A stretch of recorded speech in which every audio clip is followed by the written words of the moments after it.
ሰላም ጤና ይስጥልን ክቡራትና ክቡራን ተመልካቾቻችን ከናሁ ቴሌቪዥን የዛሬ ዕለት አርብ ጥር 22 2018 ዓ.ም የተለያዩ የሀገር ቤትና የባህር ማዶ ስፖርታዊ መረጃዎችን ወደ እናንተ የምናደርስበት ጊዜው አሁን ነው። እስከ መረጃዎቻችን ፍጻሜ ድረስ አብራችሁ እንድትቆዩ የምንጋብዛችሁ የመረጃዎቹ አዘጋጅና አቅራቢ ገዛይ እንዱላ፣ የካሜራ ባለሙያዎቻችን ሜሮን እሳቱና ብሩክ ጌታቸው ከኛ ጋር ቆይታ ያደርጋሉ። አብራችሁኑ ነው። ወደ ቀዳሚው መረጃችን ስናልፍ የሲቢ ኢትዮጵያ ፕሪሚየር ሊግን የተመለከተን መረጃ ቀዳሚ እናደርጋለን። የሲቢ ኢትዮጵያ ፕሪሚየር ሊግ የ2018 ዓ.ም የውድድር ዘመን የ18ኛ ሳምንት መርሃ ግብር ጨዋታዎች በዛሬው ዕለት ጅማሬያቸውን ያደርጋሉ። በአዲስ አበባ ስቴዲየም እና እንደዚሁም ደግሞ በአዳማ ሳይንስና ቴክኖሎጂ ዩኒቨርሲቲ ስቴዲየም የሚደረጉ ጨዋታዎች አሉ። ዛሬ በመርሃ ግብሩ መክፈቻ ማለት ነው። አዲስ አበባ ስቴዲየም ላይ አንድ ጨዋታ ነው የሚከናወነው። ቀን 9 ሰዓት ላይ ጅማሬውን ያደርጋል። በዚህም ምድረገነት ሽሬን ከኢትዮጵያ መድን ጋር የሚያገናኘው ጨዋታ ይጠበቃል። ኢትዮጵያ መድን በደረጃ ሰንጠረዡ አሁን ላይ 18 ነጥቦችን ይዞ 15ኛ ደረጃ ላይ ተቀምጧል።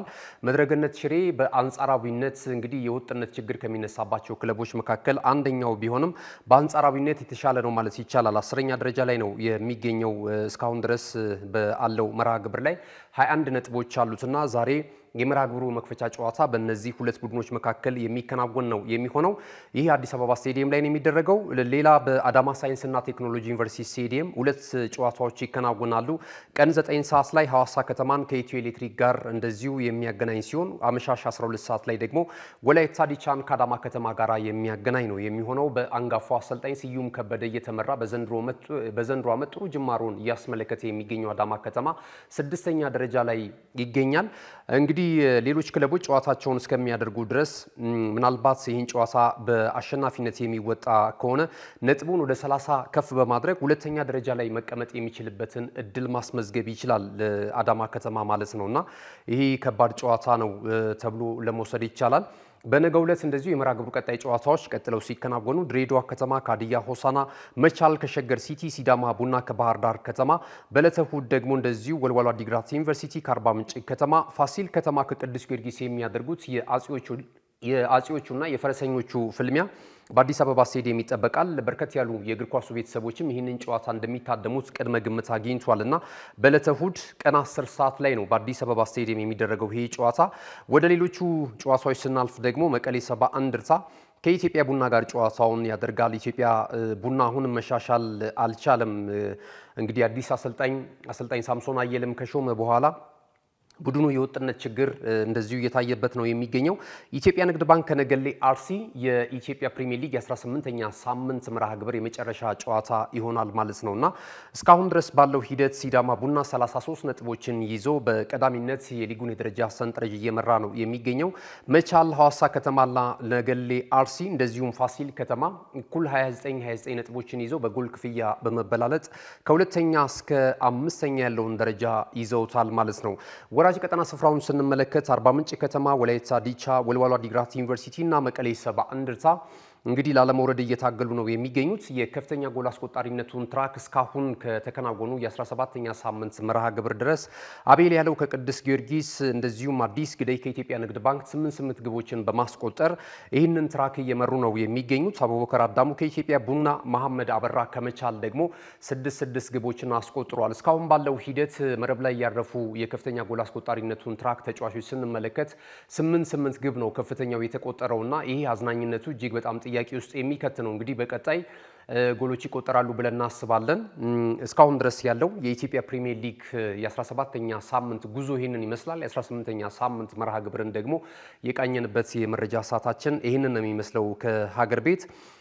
ሌላኛው እንግዲህ የሀገር ቤት መረጃችን የሚሆነው በቀጣይ በለንደን የሚከናወነው የለንደን ማራቶን ይጠበቃል። ኢትዮጵያን አትሌቶች ምናልባት ከሚያንጸባርቁባቸው የውድድር አይነቶች መካከል አንደኛው ነው። እንግዲህ በዓለም አቀፉ የአትሌቲክስ ፌዴሬሽን የፕላቲኒየም ደረጃ የተሰጠው ነው ይህ ውድድር ማለት ነውና ትልልቅ አትሌቶች ሲኒየር አትሌቶች የሚካፈሉበት ነው። በኢትዮጵያ በኩል በሴትም በወንድም የሚጠበቁ አትሌቶች አሉ። ወቅታዊ አቋማቸው ጥሩ የሆነና እንደዚሁ ሩጫው ወይም የአትሌቲክሱ ቤተሰብ በጉጉት የሚጠብቀው ማለት ነውና በሴቶች በኩል ትግስት አሰፋ አለች የዚህ ርቀት ወይም ደግሞ የማራቶን ክብረ ወሰንን በእጇ ማድረግ የቻለችው የ2024ቱም የዚሁ የለንደን ማራቶን አሸናፊዋ ማለት ነው። ከዛ ባለፈ ኬንያውያን ታላላቅ አትሌቶችን በዚህ ውድድር ላይ ከባድ ፍልሚያ ነው የሚያደርጉት እንደነ ኤለን ኦቢሪን የመሳሰሉ ፔሬስ ኪፕቺርቺርን የመሳሰሉ ትልልቅ አትሌቶች የሚካፈሉበት ነው የሚሆነው። በወንዶች የፓሪስ ኦሎምፒክ የወርቅ ሜዳሊስቱ እንደዚሁ ታምራት ቶላ ይካፈላል። ሌሎችም እንደዚሁ ከዩጋንዳ ከኬንያ ያሉ የታንዛኒያውም እንደዚሁ የወቅቱ በጥሩ አቋም ላይ የሚገኘው አትሌት እንደዚሁ እንደሚካፈልበት ተገልጿል። ይህ ውድድር እንግዲህ በቀጣይ ሚያዝያ 18 ነው የሚከናወነው። ከወዲሁ ግን ይህ ውድድር እንግዲህ የበርካቶችን ቀልብ እየሳበ ነው የሚገኘው ማለት ነው። ክቡራትና ክቡራን ተመልካቾቻችን የሀገር ቤት ስፖርታዊ መረጃዎቻችንን እዚህ ላይ ገታ እናደርጋለን። ስንመለስ በቀጥታ ወደ ባህር ማዶ ስፖርታዊ ጉዳዮቻችን የምናቀና ነው የሚሆነው። ናሁ ቴሌቪዥን ምርጫችሁ አድርጋችሁ ናሁ ስፖርትን እየተከታተላችሁ ስላላችሁ እጅግ በጣም እናመሰግናለን። መልእክቶች አሉ፣ እነሱን ተከታትለን እንመለስ። ካሽጎ በየትኛውም ዓለም ሆነው በማንኛውም ሰዓት ለወገኑ የሚደርሱበት ፈጣን የገንዘብ መላኪያ ተከፈተሎ። ማስተርና ቪዛ ካርዶን በመጠቀም ከ5 እስከ 20 ዶላር የሚልኩበት አዲስ የገንዘብ መላኪያ መንገድ። ካሽጎን ለየት የሚያደርገው የትኛውም የገንዘብ ዝውውር በፍጥነት አገልግሎት ከመስጠቱም ባሻገር ለማንኛውም አገልግሎት ምንም አይነት ክፍያ አለመጠየቁ ነው። በሀገራችን ታሪክ ገንዘብን ከውጪ ወደ ሀገር ቤት በማስተላለፍ በመተግበሪያ መልክ አገልግሎት መስጠት የጀመረው የመጀመሪያው ሀገር በቀል የገንዘብ መላኪያ ዘዴ ካሽጎ ከ4500 በላይ ባሉ የባንክ ቅርንጫፎች አገልግሎት እየሰጠ ይገኛል። ገንዘቦን በሰኮንዶች ልዩነት ውስጥ ይፈልጉ በአካውንቶ ወይንም በእጆ ቆጥረው የሚወስዱበት ልዩ ዘዴ። በቅርቡ ሁሉንም ኢትዮጵያዊ ባለቤት ለማድረግ ጉዞ የጀመረው ካሽጎ ዛሬውኑ መተግበሪያውን በስልኮ ላይ በመጫን የአገልግሎቱ ተጠቃሚ ሆኖ ፍጥነት መለያችን፣ ኢትዮጵያን መክፈቻችን፣ ካሽጎ ነው መላኪያችን። ካሽጎ የአዲሱ ትውልድ ብራንድ። ተመልሰናል። ይህ ናሁ ቴሌቪዥን ነው። ክቡራትና ክቡራን ተመልካቾቻችን እንግዲህ ቀደም ሲል የሀገር ቤት ስፖርታዊ መረጃዎችን ወደ እናንተ አድርሰናል። ከዚህ ሰዓት ጀምረን ደግሞ ከባህር ማዶ ያገኘናቸውን ስፖርታዊ መረጃዎች ወደ እናንተ እያደረስን ቆይታ እናደርጋለን። መነሻችን የሚሆነው የተወዳጁ የእንግሊዝ ፕሪሚየር ሊግ ነው። ወደ ወሳኝ ምዕራፍ በመሸጋገር ላይ የሚገኘው የተወዳጁ የእንግሊዝ ፕሪሚየር ሊግ የ2025/26 የውድድር ዘመን የ24ኛ ሳምንት መርሃ ግብር ጨዋታዎች ከነገ ጀምረው የሚከናወኑ ነው የሚሆነው። እንግዲህ በመርሃ ግብሩ ላይ ከሚከናወኑ ተጠባቂ ጨዋታዎች መካከል የተወሰኑ ነጥቦችን እናነሳባቸዋለን። በአጠቃላይ ግን መርሃ ግብሩ ምን ይመስላል፣ የትኞቹ ክለቦች ከየትኞቹ ክለቦች ጋር ይገናኛሉ የሚለውን አንድ ጊዜ ፊክቸሩን ወደ እናንተ እናደርስና ከዛ መረጃዎችን እንለዋወጣለን። እንግዲህ ነገ 12 ሰዓት አመሻሽ ላይ ነው ጅማሩን የሚያደርገው። በዚህ ሰዓት በኩል ተመሳሳይ ጊዜ 3 ጨዋታዎች ይከናወናሉ። በዚህ መሰረት ኤላንድ ሮድ ላይ ሊድስ ዩናይትድ ከአርሰናል እንደዚሁም ወልቨርሃምፕተን ኦንድረስ ከበርንማውዝ፣ ብራይተን ከኤቨርተን ጋር እነዚህ በኩል ተመሳሳይ ጊዜ አመሻሽ 12 ሰዓት ላይ የሚጀመሩ ጨዋታዎች ናቸው። ምሽት 2 ሰዓት ከ30 ላይ በለንደን ደርቢ የምዕራብ ለንደኑ ክለብ ቼልሲ በስታንፎርድ ብሪጅ የምስራቅ ለንደኑ ክለብ ዌስትሃም ዩናይትድን ያስተናግዳል። ሊቨርፑል ከኒውካስል ዩናይትድ እንግዲህ በመርሃ ግብሩ ላይ ከሚጠበቁ ጨዋታዎች መካከል አንደኛው ይሄ ነውና በአንፊልድ እነዚህን ሁለት ክለቦች ያገናኛል። ሊቨርፑል በሊጉ ወደ አሸናፊነት በቻምፒየንስ ሊጉ በእርግጥ ግማሽ ደርዘን ግብ ነው ማስቆጠር የቻለው ካራባግን ያሸነፈበትን እንቅስቃሴ በቻምፒየንስ ሊጉ ማለት ነውና ይህንን እንግዲህ የአሸናፊነት መንፈስ ለማጠናከር ይህን ጨዋታ የሚያከናውኑ ነው የሚሆነው። ይህ ጨዋታ ምሽት 5 ሰዓት ላይ ይደረጋል። በዕለተ እሁድ በርከት ያሉ ጨዋታዎች ይከናወናሉ። አስተን ቪላ በሜዳው ቪላ ፓርክ ስቴዲየም ብሬንትፎርድ ሲቲን ቀን 11 ሰዓት ላይ ያስተናግዳል። ማንቸስተር ዩናይትድ ከፉልሃም የሚያደርጉትም ጨዋታ ይጠበቃል። ኖቲንግሃም ፎረስት ከክሪስታል ፓላስ በዚሁ ሰዓት ላይ ከሚደረጉ ጨዋታዎች መካከል አንደኛው ነው። በሳምንቱ ትልቁ ጨዋታ ተብሎ የብዙዎች መነጋገሪያና አብዝቶም እየተናፈቀ የሚገኘው የሰሜን ለንደኑ ክለብ ቶተንሃም ሆትስፐርስ ሁለተኛ ደረጃ ላይ የሚገኘውን ማንቸስተር ሲቲን የሚያስተናግድበት ጨዋታ ምሽት 1 ሰዓት ከ30 ሲል ጅማሮውን ያደርጋል። ሰኞ ሰንደርላንድ በስቴዲየም ኦፍ ላይትስ በርንሌን የሚያስተናግድበት ወደ ፕሪሚየር ሊጉ ባደጉበት ዓመት አዳዲስ አዳጊዎችን የሚያገናኘው ጨዋታ እንደዚሁ ተጠባቂ ነው ማለት እንችላለን። አንዳንድ ነጥቦችን እናንሳ። እንግዲህ በመረጥናቸው ጨዋታዎች ላይ አርሰናል ከሊድስ የሚያደርጉት ጨዋታ ይጠበቃል። በኤላንድ ሮድ ነው የሚደረገው ይህ ጨዋታ። የዳንኤል ፋርከው ቡድን ያለፉትን 11 ጨዋታዎች አከናውኖ እንግዲህ አንድ ጨዋታ ብቻ ነው የተሸነፈው። በጥሩ ግስጋሴ ላይ ነው የሚገኘው። ይህንን አሰልጣኝ ለማሰናበት ከጫፍ ደርሰው ነበር ከ11 ሳምንታት በፊት ማለት ነውና ብዙዎች መነጋገሪያ እያደረጉት ነው የሚገኘው። አሁን የሚገኙበት አቋም እጅግ በጣም ይገርማል። ሊቨርፑልን በተከታታይ 4 ነጥብ ነው የነጠቁት። በዘንድሮ ዓመት በደርሶ መልስ ባቻ ውጤት ነው ጨዋታዎቹን ያጠናቀቀው።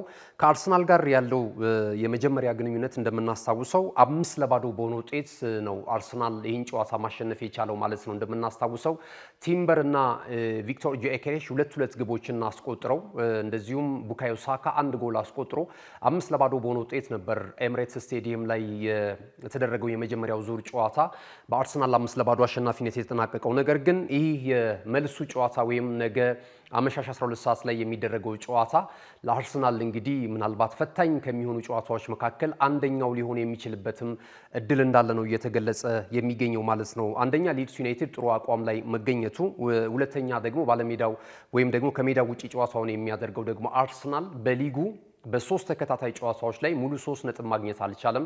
ከኖቲንግሃም ፎረስት ባቻ አጠናቋል። ሊቨርፑል ጋር ባቻ አጠናቋል። በማንቸስተር ዩናይትድ እንደዚሁ 3-2 በሆነ ውጤት ተሸንፏል እና ከ3 ጨዋታዎች የሙሉ ነጥብ ያላገኘባቸውን እንቅስቃሴዎች ለመቀልበስ ነው በዚህ ጨዋታ ላይ ወደ ሜዳ የሚገባው። እንደውም አንድ የቀድሞ የማንቸስተር ዩናይትድ ትልቅ ተጫዋች በአሁኑ ሰዓት ላይ እግር ኳስን በመተንተን ብዙ አነጋጋሪ ነገሮችን በተለይ አርሰናልን በተመለከተ የሚሰጠው አስተያየት ለአርሰናል ደጋፊዎች የሚዋጥ አይደለም እና ይሄ ትልቅ ሰው ከዚህ ጨዋታ ጋር በተያያዘ ቅድመ ግምቱን ወይም ደግሞ ጨዋታው ይጠናቀቅበታል ያለውን ውጤት አስቀምጧል። በኋላ ላይ በመጨረሻ እናነሳዋለን እና ይህ ጨዋታ እንግዲህ ለአርሰናልም ለሊድስ ዩናይትድም እጅግ በጣም ወሳኝ ነው ማለት ይቻላል እና ይህ ጨዋታ በእንደዚህ አይነት ሁኔታ ይከናወናል።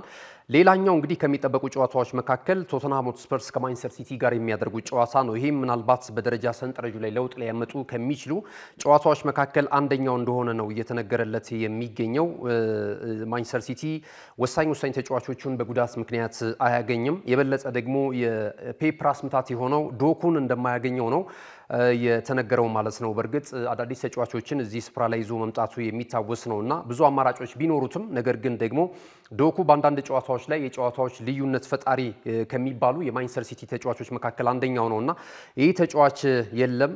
እንደነ ግቫርዲዮልን የመሳሰሉ ማቴዎ ኮቫቺች፣ ጆን ስቶንስ ከዛ ቀደምም ጉዳት ላይ ያሉ ተጫዋቾች በዚህም ጨዋታ ላይ ወደ ሜዳ እንደማይመለሱ ተገልጿል ማለት ነው እና እንግዲህ ፔፕ ጋርዲዮላ ከሜዳው ውጪ የሚያደርገውን ወሳኝ ጨዋታ በአሸናፊነት ለማጠናቀቅና የተገኙትን ክፍተቶች በአግባቡ ለመጠቀምና በሻምፒዮናነቱ ፉክክር ውስጥ ለመቆየት እንደዚሁ ከፍተኛ ጥረት እንደሚያደርጉ ነው የተናገረው ማለት ነውና ቶተንሃም ሆትስፐርስ በሊጉ ጥሩ አይደለም። በአውሮፓ ቻምፒየንስ ሊግ ግን እጅግ በጣም ግሩም አካሄድን እያስመለከተን ነው የሚገኘው። ከ1 እስከ 8 ውስጥ ካጠናቀቁ የእንግሊዝ ክለቦች መካከል በቻምፒየንስ ሊጉ አንደኛው ነው።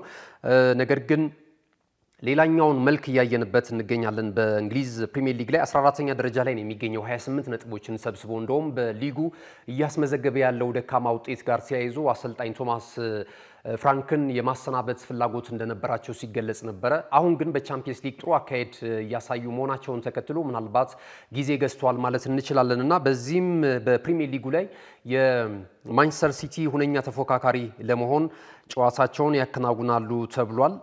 ሌላው በጥሩ መነቃቃት ላይ የሚገኘው ማንቸስተር ዩናይትድ በሜዳ ኦልድ ትራፎርድ ስቴዲየም የምዕራብ ለንደኑ ክለብ ፉልሃምን የሚያስተናግድበት ጨዋታ እንደዚሁ ይጠበቃል ማለት ነው። ዩናይትዶች ያለፉትን 2 ተከታታይ ጨዋታዎች በአሰልጣኝ ማይክል ካሪክ ስር ሆነው በአሸናፊነት ማጠናቀቃቸው የሚታወስ ነው። በጥሩ መንፈስ ላይ ነው የሚገኙት የቡድኑ ተጫዋቾች። አሁን ላይ የቀድሞውን ገናናውን ማንቸስተር ዩናይትድ የሚመልሱ አይነት ተስፋ ነው እየሰጧቸው የሚገኘውና ይህንን ግን በተከታታይ በሌሎች ጨዋታዎችስ ያስቀጥላል ወይ የሚለው ነገር ይጠበቃል።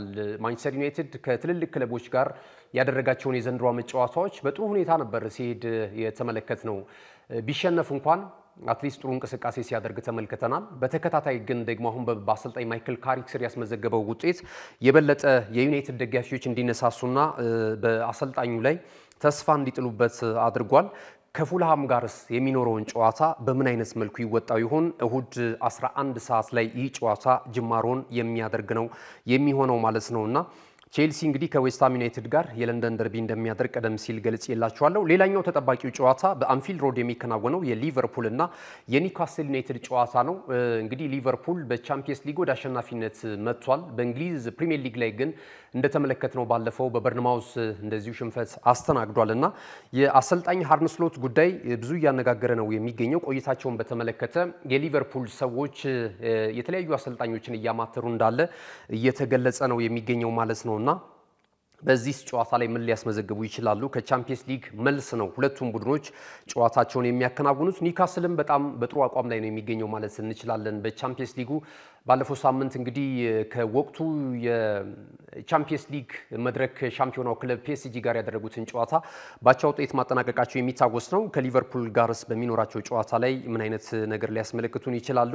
እንደነ ጆ ዊልሰን እና ብሩኖ ጉማሬጅ በዚህ ጨዋታ ላይ ከጉዳታቸው አገግመው ለጨዋታው ዝግጁ ስለመሆናቸው እየተነገረ ነው የሚገኘው። የመግባት እድላቸው ሰፊ ነው ተብሏልና ምናልባት እንግዲህ ምሽት ላይ ከነዚህ ጨዋታዎች ጋር በተያያዘ የቡድን ዜናን በተመለከተ አሰልጣኞች ፕሪማች ወይም ደግሞ ከጨዋታው አስቀድመው የሚያደርጓቸው ንግግሮችና እንደዚሁ ሀሳቦች ይጠበቃሉ ማለት ነው። በምሽቱ የስፖርት ዜና ወጃችን ላይ ደግሞ እነዚህን የተካተቱበትን መረጃ ነው ይዘንላችሁ የምንመጣው። የሊጉን የደረጃ ሰንጠረዥ 50 ነጥቦች የሰበሰበው የሰሜን ለንደኑ ክለብ አርሰናል በቀዳሚነት ይመራል። ማንቸስተር ሲቲ እና አስተን ቪላ እኩል 46 ነጥቦችን ይዘው በጎል ክፍያ በመበላለጥ ሁለተኛና ሶስተኛ ደረጃ ላይ ተቀምጧል። ማንቸስተር ዩናይትድ፣ ቼልሲ፣ ሊቨርፑል፣ ፉልሃም፣ ብሬንፎርድ ሲቲ እና ኒውካስል ዩናይትድ ተከታዩን ደረጃ ይዘውት እየተመለከትን ነው የምንገኘው። ወደ ላሊጋ ጨዋታዎች እንለፍ። የስፔን ላሊጋ የሁለተኛ ሳምንት መርሃ ግብር ጨዋታዎች ከዛሬ ምሽት ጀምረው ይከናወናሉ። ኤስፓኞል ከአላቤዝ በሚያደርጉት ጨዋታ ነው የ22ኛው ሳምንት መርሃ ግብር መክፈቻውን የሚያከናውነው። ሌቫንቴ ከአትሌቲኮ ማድሪድ፣ ኤልቼ ከሊጉ መሪ ክለብ ባርሴሎና ጋር ምሽት 5 ሰዓት ላይ በነገው ዕለት ጨዋታቸውን ያደርጋሉ። እሁድ ደግሞ ሁለተኛ ደረጃ ላይ የሚገኘው ሪያል ማድሪድ ከራዮ ቫልካኖ ጋር ጨዋታውን ያከናውናል። ቀን 10 ሰዓት ላይ የሚደረግ ጨዋታ ነው። በተለይ ለሀገር ውስጥ የላሊጋ አፍቃሪያን ጥሩ ሰዓት ይመስላልና ሪያል ማድሪድ በሜዳው እንደዚሁ ሳንቲያጎ በርናቡ የሚያደርገውን ከራዮ ቫልካኖ ጋር የሚያደርገው ጨዋታ ተጠባቂ ሆኗል። አሁን በላሊጋው የአንድ ነጥብ ልዩነት ነው መሪ ስፍራ ላይ የሚገኙት። በባርሴሎናና በሪያል ማድሪድ መካከል ያለው የነጥብ ልዩነትና ትኩረት እየሳበ ነው የሚገኘው ማለት ይቻላል። አጫጭር ስፖርታዊ መረጃዎችን በስተመጨረሻም ወደ እናንተ እናደርሳለን። እንድትከታተሉን እንጋብዛለን። በድጋሚ አብራችኑ ነው። እነሆ የምስራች! የ10 አየር መንገድ የበረራ ትኬት ለውድ ደንበኞቹ በተቀላጠፈና አስተማማኝ በሆነ መንገድ እያቀረበ ያለው። በዚህም በደንበኞቹ የተመሰገነው ጉዞጎ አሁን ደግሞ ተደራሽነቱን በማስፋት ተጨማሪ ባንኮችን በማካተት ለውድ ደንበኞቹ የበለጠ አስተማማኝ ለመሆን ችሏል። የጉዞጎን አፕሊኬሽን ከአፕ ስቶር ወይም ከፕላይ ስቶር በማውረድ የመነሻና የመድረሻ ከተማዎትን መርጠው ዋጋ አወዳድረው የሀገር ውስጥም ሆነ ዓለም አቀፍ በረራ ማድረግ ካሰቡ የበረራ ትኬቶን ክፍያ በአቅራቢያው በሚገኙ ባንኮች አንድም በአካል በመሄድ ወይም በኦንላይን የክፍያ አማራጮች ክፍያዎትን በመፈጸም የበረራ ትኬቶን በእጅ ያስገቡ። ከዚህም በተጨማሪ እንደ ሁል ጊዜው ወደ ጉዞጎ የጥሪ ማዕከላችን 7473 በመደወል ከሙሉ የበረራ መረጃ ጋር የ24 ሰዓት የትኬት አገልግሎት ማግኘት እንደሚችሉ ስናበስሮ በታላቅ ደስታ ነው። ለበረራዎ ጉዞጎ።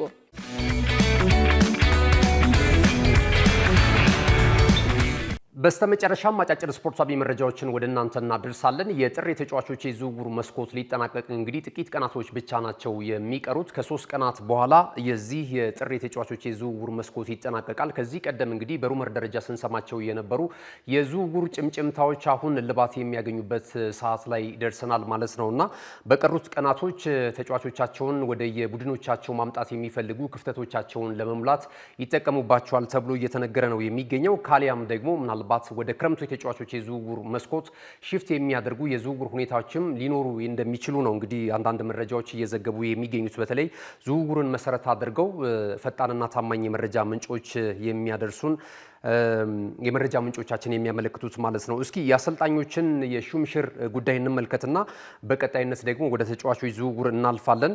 እንግዲህ የስፔን ኃያሉ ክለብ ሪያል ማድሪድ አዲስ ቋሚ አሰልጣኝ ለማምጣት ፍላጎት እንዳለው እየተነገረ ነው የሚገኘው። ውስጡን የሪያል ማድሪድ ታላላቅ ሰዎች እየመከሩበት እንዳሉ እየተገለጸ ነው የሚገኘው። ጃቪ አሎንሶን ካሰናበቱ በኋላ አሁን ላይ እንግዲህ የቀድሞውን የክለቡን ሌጀንድ ተጫዋች አልቫሮ አርቤዮላን እንግዲህ በጊዜያዊ አሰልጣኝነት ሾመው ጨዋታቸውን በማድረግ በማድረግ ላይ ነው የሚገኙት። ያው በሳምንቱ አጋማሽ እናውቃለን በአውሮፓ ቻምፒየንስ ሊግ የውድድር መድረክ እንደዚሁ በቤኒፊካ መሸነፋቸው የሚታወስ ነው። ከ1 እስከ 8 ማጠናቀቅ እድላቸውም እንደዚሁ እንደከሸፈባቸው እናስታውሳለን እና በቋሚነት ሁነኛ ሲኒየር እና ውጤታማ አሰልጣኝ ለማምጣት እያማተሩ እንዳሉ እየተገለጸ ነው የሚገኘው።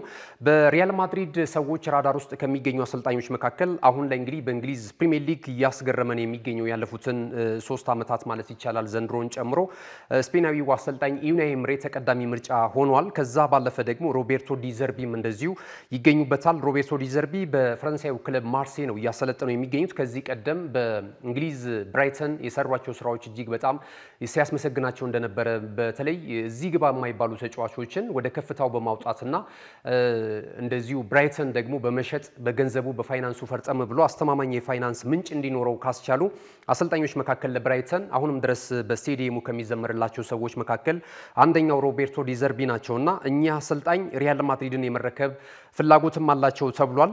እንግዲህ ከዩናይ ኤምሬ በመቀጠል እኚህን አሰልጣኝ እንደዚሁ ሊስታቸው ላይ ማስፈራቸው እየተነገረ ነው የሚገኘው። ከዛ ባለፈ ደግሞ የቀድሞ አሰልጣኛቸውን ጆዜ ሞሪኒዮንም መለስ ይፈልጋሉ ተብሏል። ጆዜ ሞሪኒዮ እንግዲህ ባሳለፍነው ሳምንት ቤኒፊካን እየመሩ የሀገራቸውን ክለብ 4-2 በሆነ ውጤት አሸንፈው 24ኛ ደረጃን ይዘው እንግዲህ ወደ አውሮፓ ቻምፒየንስ ሊግ የፕሌይኦፍ ጨዋታ ማለፋቸው የሚታወስ ነውና ሪያል ማድሪድን የቀድሞ ክለባቸውን ያሸነፉበት እንቅስቃሴም ብዙዎችን ሲያስገርምና እኚህ አሰልጣኝ አሁንም ድረስ ደግሞ ይከተሉት ያለው የጨዋታ ዘዬ እንዳልሞተባቸውና አሁንም ዓለም ላይ እንደሚሰራ ነው እየገለጹና አድናቆታቸውን እየሰጡ የሚገኙትና ከዚህ ጋር ተያይዞ ምናልባት የሪያል ማድሪድ ሰዎች ቀደም ሲል ከበላይ ያነሷቸውን አሰልጣኞች የማይሳካላቸው ከሆነ ጆዜ ሞሪኒዮንም እንደዚሁ ማምጣት ፍላጎት አላቸው ተብሏልና በሪያል ማድሪድ የአሰልጣኝነት መዝገብ ላይ ከተያዙ አሰልጣኞች መካከል አንደኛው ጆዜ ሞሪኒዮ ነው። ሌላኛው ኤርገን ክሎፕ ነው። ይህን የመሆኑ እድል ግን እጅግ በጣም ጠባብ ነው። ምክንያቱም የቀድሞ ክለባቸውም ሊቨርፑል እኚህን አሰልጣኝ የመመለስ ፍላጎት አለው ተብሏልና ይሄ ይሆናል አይሆንም እንግዲህ በቀጣይ የምንመለከተው ይሆናል።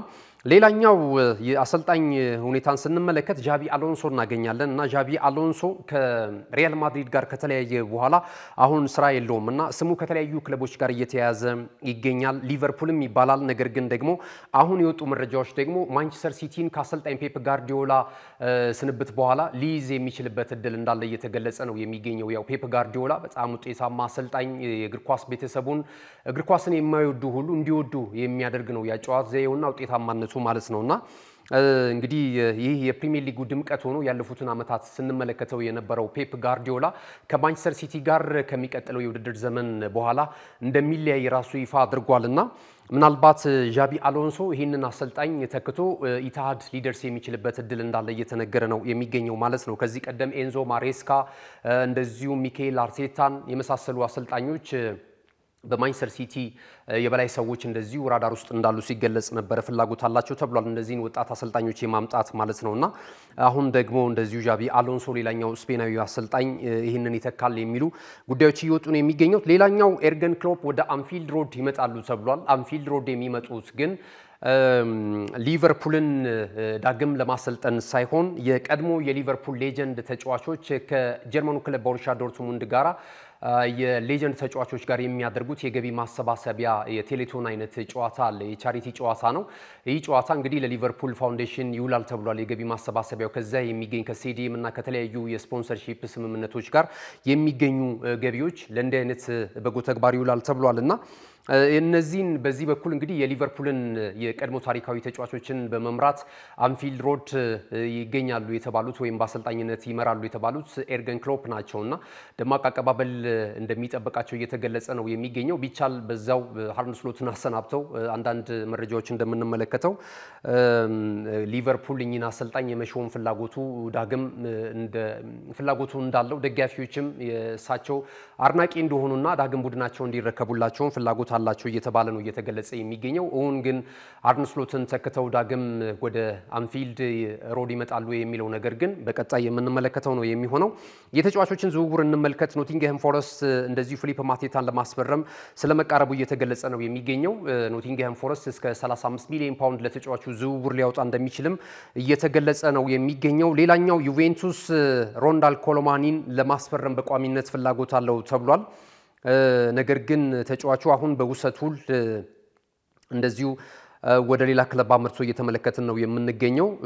ካልሆነ ግን የተጫዋችን በቋሚነት ማስፈረም ካልቻሉ ጆሹዋ ሲርኬዚን የማስፈረም ፍላጎት አላቸው የማንቸስተር ዩናይትዱን የፊት መስመር አጥቂ ተብሏል። ይህንን ሆላንዳዊ ተጫዋች የማምጣት ፍላጎት እንዳላቸው እየተገለጸ ነው የሚገኘው። ከዛ ባለፈ ደግሞ እንደዚሁ የአርሰናል ማልዲኒ ካኩሪን የተሰኘውን ታዳጊ የ20 ዓመት ተጫዋች እንደዚሁ ለግሪምስቢ ታውን ስለመሸጡ እየተገለጸ ነው የሚገኘው። እንግዲህ አርሰናል አካዳሚ ውስጥ ያለፉ ድንቅ ተጫዋቾች አሁን ለገበያ እያቀረባቸው ነው የሚገኘው። አርሰናል በተለይ በዋና ቡድን ውስጥ የመሰለፍ እድል ያላገኙትን ተጫዋቾች ከፊሉን በውሰት እየሸኘ እንደዚሁም ደግሞ አንዳንድ ተጫዋቾችን እየሸኘ ነው የሚገኘው። በእንግሊዝ የአራተኛ የሊግ እርከን ላይ ነው የሚገኘው። እንግዲህ ግሪምስቢ ታውን ከዚህ ቀደም ማንቸስተር ዩናይትድን በእንግሊዝ ሊግ ካፕ ከውድድር መድረኩ ማሰናበቱ የሚታወስ ነው። በወቅቱ መነጋገሪያ እንደነበር እናስታውሳለን። አሁን የአርሰናሉን ተጫዋች ማስፈረሙ ተነግሯል። ዋጋው ይፋ ያልሆነ መጠን ነው እየተገለጸ የሚገኘው ማለት ነው።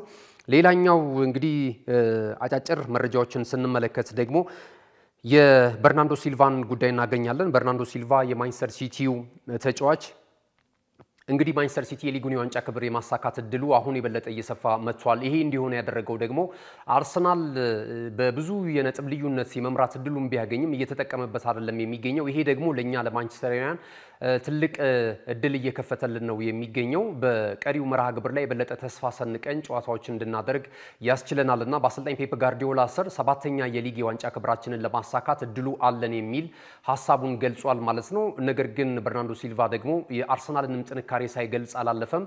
በዚህ ዓመት ከተመለከትናቸው በሊጉም ይሁን በአውሮፓ ካሉ ትልልቅ ጠንካራ ክለቦች መካከል አንደኛውና ቀዳሚው አርሰናል ነው። ይሄ ምንም ጥያቄ የለውም። ነገር ግን አርሰናል ደግሞ የያዘውን እድል ማስጠበቅ ካልቻለ፣ ጥንካሬውን ማስቀጠል ካልቻለ እኛ እስሩን ያለነው እንደ ወትሮ ሁሉ የሊጉን የዋንጫ ክብር ለማሳካት እንደዚሁ ተክተንና ክፍተቶቹን እንጠቀምበታለን የሚል ሀሳቡን ገልጿል። ወደ መጨረሻው መረጃችን ስናልፍ ፖል ስኮልስ አነጋጋሪ ግምት አስቀምጧል። በሊድስ ዩናይትድ እና በአርሰናል መካከል የሚደረገውን የ24ኛ ሳምንት መርሃ ግብር የጨዋታ ቅድመ ግምትን በተመለከተ እንግዲህ ቀደም ሲልም የሰጠው አስተያየት ብዙም ሲዋጥላቸው አልነበረም። በመረጃ ሰዓታችን ወደ እናንተ አጋርተን ነበረ። ዘሆረስ ከሚባሉ ክለቦች መካከል በዘንድሮ ዓመት አንደኛው አርሰናል ነው የሚል አስተያየት ሰጥቶ የአርሰናል ደጋፊዎችን ያስከፋ ንግግር እንደነበረ ብዙዎችም ሲተቹትና ሲወርፉት እንደነበረ ተመልክተናል። አሁን ደግሞ ሊድስ ዩናይትድ ከአርሰናል ጋር የሚያደርጉት ጨዋታ አንዳቻ በሆነ ውጤት ይጠናቀቃል የሚል ቅድመ ግምት መስጠቱን ተከትሎ ይሄ ሰውዬ ለአርሰናል ያለው ጥላቻ ከእለት ወደ እለት እየበረታ ነው የሚገኘውና ምን አስበው ነው የሚል እንደዚሁ አስተያየቶች የአርሰናል ደጋፊዎች እየሰጡ ነው የሚገኙት። ይሄ በእርግጥ መብቱ ይመስላል። ምክንያቱም እሱ ስላለ አንዳቻ ይጠናቀቃል ማለት አይደለም። ነገር ግን ያው አንዳንድ ጊዜ ያለውን ሁኔታ መሰረት ማድረግ አስፈላጊ ይመስለኛል። እንግዲህ ፖል ስኮልስ በተጫዋችነቱ ብዙዎችን ከማንቸስተር ዩናይትድ ደጋፊዎች ባሻገር ሌሎች ገለልተኛ የእግር ኳሱ ቤተሰቦችም የሚያደንቁት የሚወዱት ትልቅ ተጫዋች ነውና አሁን ላይ ግን ከአንድ ክለብ ጋር በተለይ ከአርሰናል ጋር የተያያዘ የሚሰጠው አስተያየት ብዙም እየተወደደለት አይደለም የሚገኘውና ጥላቻን በአርሰናል ደጋፊዎች ዘንድ እንደዚሁ እያሰነዘረበት ነው የሚገኘው። ይሄ ጨዋታ አንዳቻ በሆነ ውጤት ይጠናቀቃሉ። ላለመውረድ እየታገለ የሚገኘው ሊድስ ዩናይትድ ሻምፒዮና ለመሆን በ4 ነጥብ ልዩነት የሊጉን የደረጃ ሰንጠረዥ እየመራ ከሚገኘው አርሰናል ጋር ጨዋታቸውን ባቻ ውጤት ያጠናቅቃሉ ወይ ፖል ስኮልስ እንዳለውና የፖል ስኮልስን አስተያየት በተመለከተ ምን ትላላችሁ? የእናንተስ ግምት ምን ይመስላል? ሊድስ ዩናይትድ ከአርሰናል የሚያደርጉት ጨዋታ በማን አሸናፊነት ስንት ለስንት በሆነ ውጤት ይጠናቀቃል? እስኪ ቅድመ ግምታችሁን አድርሱን። ክቡራትና ክቡራን ተመልካቾቻችን ለዛሬ ዕለተ አርብ ጥር 22 2018 ዓ.ም ከናሁ ቴሌቪዥን ተሰናድተው ለእናንተ የደረሱት የመረጃ ሰዓታችን ይህን ይመስል ነበር። አብራችሁን ስለነበራችሁ በጣም እናመሰግናለን። መረጃዎቹን ወደ እናንተ በማድረስ ገዛኸኝ ዱላ፣ የካሜራ ባለሙያዎቻችን ሜሮን ሳቱና ብሩክ ጌታቸው ከኛ ጋር ቆይታ አድርጓል። ተወዳጅ ናሁ ቴሌቪዥን ፕሮግራሞች በቀጣይነትም ወደ እናንተ ይደርሳሉ። መልካም ጊዜ ይሁንላችሁ።